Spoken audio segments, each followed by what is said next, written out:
ವಾಹನ ದೋಷ ವಿನಾಶ ಮೂಷಿಕ ವಾಹನ ದೋಷ ವಿನಾಶ ನೀ ಬಂದು ದಯೆ ತೋರ ಗೌರಿ ಕುಮಾರ ದೇವಗಣನಾಯಕ ಪಾಲಕ ದೇವಗಣನಾಯಕ ಕರುಣಾದಯಾಸಾರ ಗಿರಿಕನ್ಯೆ ಕುವರ ಕರುಣಾದಯಾಸಾರ ಗಿರಿಕನ್ಯೆ ಕುವರ ಸಂಗೀತ ಗಾಂಧಾರ ನೀ ಬಲು ಶೃಂಗಾರ ಸಂಗೀತ ಗಾಂಧಾರ ನೀ ಬಲು ಶೃಂಗಾರ ನೀ ಬಂದು ದಯೆ ತೋರ ಗೌರಿ ಕುಮಾರ ದೇವಗಣನಾಯಕ ಪಾಲಕ ದೇವ. ಡಾಕ್ಟರ್ ಶಿವರಾಮ್ ಕಾರಂತ ಪ್ರಶಸ್ತಿ ಪುರಸ್ಕಾರ ಸಮಾರಂಭ, ಬೇರೆ ಬೇರೆ ಸಾಂಸ್ಕೃತಿಕ ಕಾರ್ಯಕ್ರಮ. ಶಿವರಾಮ್ ಕಾರಂತರು ಬಗ್ಗೆ ಮಾತಿದೆ, ಆಡು ಮುಟ್ಟದ ಸೊಪ್ಪಿಲ್ಲ, ಶಿವರಾಮ್ ಕಾರಂತರು ಮುಟ್ಟದ ಕ್ಷೇತ್ರವಿಲ್ಲ ಅಂಥೇಳಿ. ಯಾವುದೇ ಕ್ಷೇತ್ರಕ್ಕೆ ಹೋದರೂ ಶಿವರಾಮ್ ಕಾರಂತರ ಒಂದು ಅದ್ಭುತ ಪ್ರತಿಭೆಯನ್ನು ಜನರ ಮನಸ್ಸಿನಲ್ಲಿ ಅಚ್ಚಳಿದೆ ಒಂದು ಹೆಜ್ಜೆ ಗುರುತನ್ನು ಮೂಡಿಸ್ಕೊಂಡು ಹೋಗಿದ್ದಾರೆ. ಇಂಥ ಗೆಳೆಯರ ಬಳಗದವರ ಒಂದು ಒಳ್ಳೆಯ ಕೆಲಸ, ಅದರೊಟ್ಟಿಗೆ ಈ ಭಾಗದ ಜನರಿಗೆ ನಿರಂತರವಾಗಿ ಸಾಂಸ್ಕೃತಿಕ ಕಾರ್ಯಕ್ರಮವನ್ನು ಒಂದು ನೋಡಲಿಕ್ಕೆ ಅವಕಾಶವನ್ನು ಮಾಡಿಕೊಡ್ತಾ ಇದ್ದಾರೆ. ಒಳ್ಳೆಯ ಕೆಲಸ. ಇದಕ್ಕೆಲ್ಲ ನಿರಂತರ ಈ ಭಾಗದ ಜನರಿಂದ ಪ್ರೋತ್ಸಾಹ ದೊರಕಿ ಈ ಕಾರ್ಯಕ್ರಮ ಅತ್ಯಂತ ಯಶಸ್ವಿಯಾಗಿ ಜರುಗುವುದನ್ನು ನಾವು ನೋಡ್ತಾ ಇದ್ದೇವೆ. ಗೆಳೆಯರ ಬಳಗ ಕಾರಂತ ಪುರಸ್ಕಾರ 2025. ಪುರಸ್ಕೃತರು ಶ್ರೀಮತಿ ಎಚ್ ಶಕುಂತಲಾ ಭಟ್. ಭಾಷೆ, ಕಲೆ, ಸಾಹಿತ್ಯ, ಯಕ್ಷಗಾನ, ಪರಿಸರವು ಸೇರಿದಂತೆ ತನ್ನ ಆಸಕ್ತ ಕ್ಷೇತ್ರಗಳೆಲ್ಲದರಲ್ಲೂ ಅದ್ವಿತೀಯ ಸಾಧನೆಗೈದಿರುವ ಮೇರು ಸಾಹಿತಿ, ಕಲಾವಿದ, ಜ್ಞಾನಪೀಠ ಪ್ರಶಸ್ತಿ ಪುರಸ್ಕೃತ ಡಾಕ್ಟರ್ ಕೋಟ ಶಿವರಾಮ ಕಾರಂತರ ಹೆಸರಿನ ಈ ಪ್ರಶಸ್ತಿಯನ್ನು ಕನ್ನಡ ಹಾಗೂ ತುಳು ಸಾಹಿತ್ಯ ಕ್ಷೇತ್ರಕ್ಕೆ ಅಮೋಘ ಕೊಡುಗೆಯನ್ನು ಸಲ್ಲಿಸುತ್ತಾ ಬಂದಿರುವ ತಮಗೆ ನೀಡಲು ಹರ್ಷಿಸುತ್ತಿದ್ದೇವೆ. ಇಂಥ ಒಂದು ಕಾರ್ಯಕ್ರಮ ಇನ್ನು ಮುಂದಕ್ಕೂ ಇನ್ನು ಹೆಚ್ಚಿನ ಸಂಖ್ಯೆಯಲ್ಲಿ ಅವರ ಹುಟ್ಟೂರಿನವರು ಭಾಗವಹಿಸಬೇಕು. ಒಂದು ಜಾತ್ರೆಯ ತೆರೆಯಲ್ಲಿ ನಡೀಬೇಕು. ಯಾಕಂತ ಹೇಳಿದರೆ ಅವರು ಜ್ಞಾನಪೀಠ ಪ್ರಶಸ್ತಿ ಮಾತ್ರ ಅಲ್ಲ, ಪದ್ಮಶ್ರೀ ಪ್ರಶಸ್ತಿ, ಅಕಾಡೆಮಿ ಪ್ರಶಸ್ತಿ ಹೇಳಲಿಕ್ಕೆ ಹೋದರೆ ತುಂಬ ಇದೆ. ಅವರೊಂದು ಕೆಚ್ಚದಲ್ಲಿ ಪ್ರಶಸ್ತಿಯನ್ನು ಹಿಂತಿರುಗಿಸೋದು ಉಂಟು. ಯಾಕಂದ್ರೆ ಯಾರಿಗೂ ಅವರು ಹೆದರ್ತಿರ್ಲಿಲ್ಲ. ನಮಗೆಲ್ಲ ಎಂತ ಹೇಳಿದರೆ, ನೀನು ಸತ್ಯದಲ್ಲಿ ನಡೆ, ಗುರು ಹಿರಿಯನ್ನು ಗೌರವಿಸು, ನಮಗೆ ಜನ್ಮ ಕೊಟ್ಟವರನ್ನು ಗೌರವಿಸಬೇಕು. ಅವ್ರದ್ದೆಲ್ಲ ಕೆಲವು ವಾಕ್ಯಗಳೆಲ್ಲ ನನಗೆ ಒಂದು ಈಗಲೂ ಪ್ರೇರಣೆ ನೀಡ್ತಾ ಉಂಟು. ನಮ್ಮಂಥವ್ರಿಗೆ ಅಂಥವರು ಮಾರ್ಗದರ್ಶನ ಆಗಬೇಕು. ಯಾವ ಭಾವುಕತೆಯೂ ಇಲ್ಲದೆ ನಿರ್ಭಾವುಕರಾಗಿ ಆ ಸಭೆಯಲ್ಲಿ ಅವರು ಆಡಿದಂತಹ ಮಾತು, ಒಂದನೆಯ ಮೊದಲ ವಾಕ್ಯ, ಮೂಕ ವಿಸ್ಮಿತನಾದಂಥ ಅನೇಕ ಸಂದರ್ಭದಲ್ಲಿ ತಡೆಯಲಾರದ ಭಾವನೆಗಳನ್ನು, ಅದುಮಿಟ್ಟುಕೊಳ್ಳಲಾದ ನನ್ನ ಅನುಭವಗಳನ್ನು ಅಭಿವ್ಯಕ್ತಿಸುವುದಕ್ಕಾಗಿ ನಾನು ಲೇಖನದ ದಾರಿಯನ್ನು ಹಿಡಿದೆ. ಪಾಯಿಂಟ್ ನಂಬರ್ 2, ನಾನು ದೇವರಲ್ಲಿ ನಂಬಿಕೆ ಉಳ್ಳವನಲ್ಲ.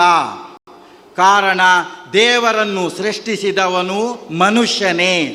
ಆದರೆ ಅದೇ ಮನುಷ್ಯ ದೇವರ ಹೆಸರಿನಲ್ಲಿ ಮಾಡುವಂಥ ಡಂಬಾಚಾರಕ್ಕಾಗಿ ನಾನು ಆತನ ವರ್ತನೆಯನ್ನು, ದೇವನ ಸ್ವರೂಪವನ್ನು ಖಂಡಿಸುತ್ತೇನೆ. ಈ ಸಮಾಜದ ದಾರಿ ತಪ್ಪಿಸುವವರು ಯಾರನ್ನು ಹೇಳಿದ್ದು ಗೊತ್ತಾ? ಈ ಸಮಾಜದ ದಾರಿ ತಪ್ಪಿಸುವವರು ತುಂಬ, ಆಗ ಇವರು ಒಬ್ಬರೇ ಹಾಕ್ಕೊಂಡಿದ್ದಾರೆ ಇವತ್ತು, ಸುರೇಂದ್ರ ಅಡಿಗರು. ಆಗ ಎಲ್ಲ ಸಾಹಿತಿಗಳ ಟೋಪಿ ಇತ್ತು. ಈ ಸಮಾಜದ ದಾರಿ ತಪ್ಪಿಸುವವರು ಈ ಸಾಹಿತಿಗಳು. ಕಾರಣ, ಅವರ ನಡೆ ಮತ್ತು ನುಡಿಯಲ್ಲಿ ಸಾಮ್ಯತೆ ಇಲ್ಲ. ಅದಕ್ಕಾಗಿ ನಾನು ಈ ಸಂದರ್ಭದಲ್ಲಿ ವಿಷಾದಿಸುತ್ತೇನೆ. ಬರೆದಂಥದ್ದು, ನಾನು ಹೇಳ್ತಾ ಇರುವಂಥ ಒಂದೊಂದು ಮಾತನ್ನು ನೋಡಿ ಮೈ ರೋಮಾಂಚನ ಆಗ್ತದೆ. ನಮ್ಮ ಪ್ರತಿಯೊಬ್ಬ ಲೇಖಕರು ಕೂಡ, ಸಾಹಿತಿಗಳೆಲ್ಲರೂ ಕೂಡ ಗಡಗುಟ್ಟುವ ಆವೇಶದಿಂದ ಕಾರಂತರನ್ನು ನೋಡ್ತಾ ಇದ್ದಾರೆ. ಯಾಕೆ ಹೇಗೆ ಎಷ್ಟು ಘಂಟಾಘೋಷವಾಗಿ ಮಾತನಾಡ್ತಾರಂತಂದರೆ ತನ್ನೆಲ್ಲ ಅನುಭವವನ್ನು ಪೂರ್ಣ ಬಟ್ಟಿ ಇಳಿಸುವ ರೀತಿಯಲ್ಲಿ ಅವರು ಆ ದಿನ ಸಭೆಯ ಮುಂದೆ ತನ್ನ ವಿಷಯವನ್ನು ಮಂಡಿಸ್ತಾರೆ. ಆದರೆ ಯಾವತ್ತೂ ಕೂಡ ತನ್ನ ನಿಲುವಿಗಾಗಿ ಅವರನ್ನು ಜೀವನ ಪರ್ಯಂತವಾಗಿ ದ್ವೇಷಿಸಲಿಲ್ಲ, ಮತ್ತೆ ಮಾತನಾಡಿಸ್ತಾರೆ. ಪ್ರೀತಿಯಿಂದ ಅವರೊಂದಿಗೆ ಗೌರವದಿಂದ ಅವರ ಹಿಂದಿನ ಅನುಭವಗಳನ್ನು ಮೆಲುಕು ಹಾಕಿದ ಅನೇಕ ಸಂದರ್ಭಗಳು ನಾವು ಉಡುಪಿಯ ಪತ್ರಿಕಾಗೋಷ್ಠಿ ನಡೆದಂತಹ ಸಂದರ್ಭದಲ್ಲಿ ಅವರೇ ಸ್ಮರಿಸಿದಂತಹ ಸಂದರ್ಭಗಳನ್ನು ನಾವು ಕೇಳಿದ್ದೇವೆ. ಸರ್ವ ಕಾರ್ಯ ಪಾರ್ಥ ಜ್ಞಾನಂ ಪ್ರವರ್ತತೆ ಎನ್ನುವಂಥ ಗೀತೆಯ ಮಾತನ್ನು ರುಜುಗೆಳಿಸಿದಂತಹ, ಸತ್ಯ ಮಾಡಿದಂತಹ ನಮ್ಮೂರ ಹೆಮ್ಮೆಯ ಒಬ್ಬ ಹಿರಿಯ ಕವಿ ಕಾರಂತ, ಅವರ ಸ್ಮರಣೆ ತಾರನಾಥ ಹೊಳ್ಳರು ನಿರಂತರವಾಗಿ ಹೀಗೆಯೇ ಮಾಡ್ತಾ ಇರಲಿ. ವರ್ಷಕ್ಕೊಬ್ಬರಿಗೆ ಅವರ ಹೆಸರಿನಲ್ಲಿ ಪ್ರಶಸ್ತಿಯನ್ನು ಸಂದಾಯ ಮಾಡ್ತಾ ಇರಲಿ. ಈ ವರ್ಷ ಇನ್ನೊಬ್ಬ ಕಾರಂತ ನಮ್ಮ ಬದುಕಿನಲ್ಲಿ ಹೇಗೆ ಬರಲಿಕ್ಕೆ ಸಾಧ್ಯ? ಬಹುಶಃ ಆ ಕಾಲದಲ್ಲೇ ಕಾರಂತರು ಇದನ್ನೆಲ್ಲ ಅರಿತಿದ್ದರೂ ಕಾಣುತ್ತದೆ. ಕಲಿಯುವಿಕೆಯೊಂದಿಗೆ, ಆಟದೊಂದಿಗೆ ಕಲಿಯುವಿಕೆ, ಇಂತಹ ಎಲ್ಲ ಪ್ರಯೋಗಾತ್ಮಕ ಚಿಂತನೆಗಳನ್ನು ನಮಗೆ ಕೆಲವೊಮ್ಮೆ ಕಾಣುತ್ತದೆ. ಕಾರಂತರು ನಾಸ್ತಿಕವಾದಿ ಅಂತ.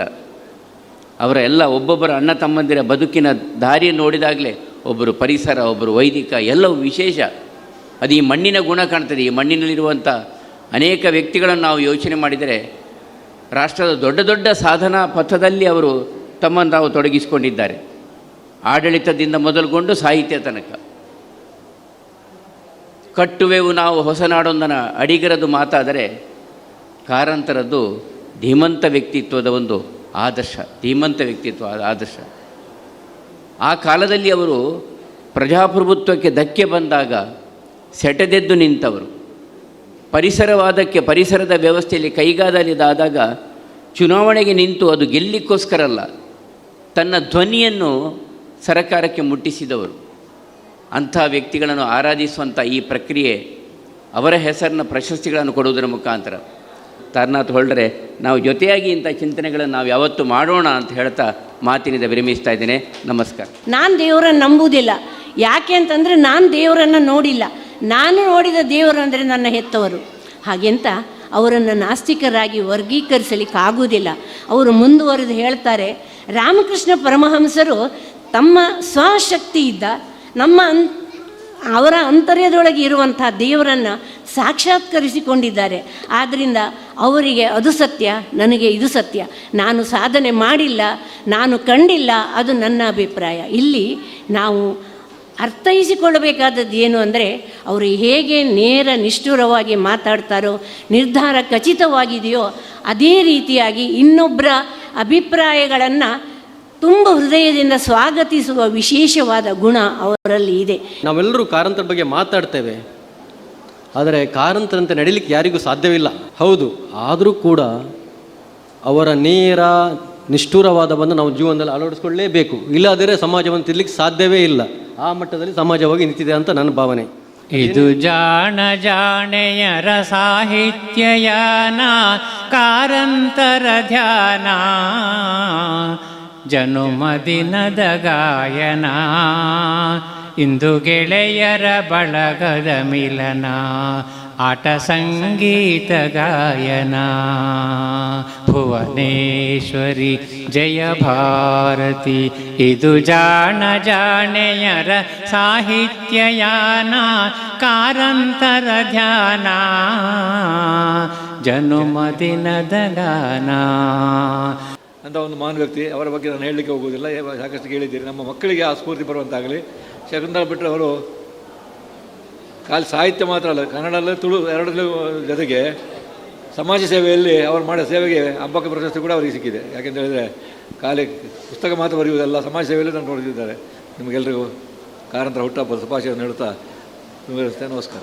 69 ಸಂವತ್ಸರಗಳನ್ನು ಕಳೆದು 70ಕ್ಕೆ ಕಾಲಿಡುತ್ತಿರುವಂತಹ ಈ ಶುಭ ಸಂದರ್ಭದಲ್ಲಿ ಶ್ರೀದೇವರು ಅವರಿಗೆ ಆಯುಷ್ಯ ಆರೋಗ್ಯವನ್ನು ನೀಡಿ ಗೆಳೆಯರ ಬಳಗವನ್ನು 100 ವರ್ಷಗಳ ಕಾಲವೂ ಅವರು ನಮ್ಮ ನಾಯಕರಾಗಿ ಸೇವೆ ಸಲ್ಲಿಸುವ ಭಾಗ್ಯ ನಮಗೆ ಸಿಗಲಿ ಎನ್ನುವಂಥ ಒಂದು ಶುಭ ಹಾರೈಕೆಯೊಂದಿಗೆ ಅವರನ್ನು ವೇದಿಕೆಯ ಮುಂಭಾಗದಲ್ಲಿ ಆಹ್ವಾನಿಸುತ್ತಾ ಅವರಿಗೆ ಗೆಳೆಯರ ಬಳಗದ ಕಾರ್ಯಕರ್ತರೆಲ್ಲರೂ ಸೇರಿ ನೀಡುತ್ತಿರುವಂತಹ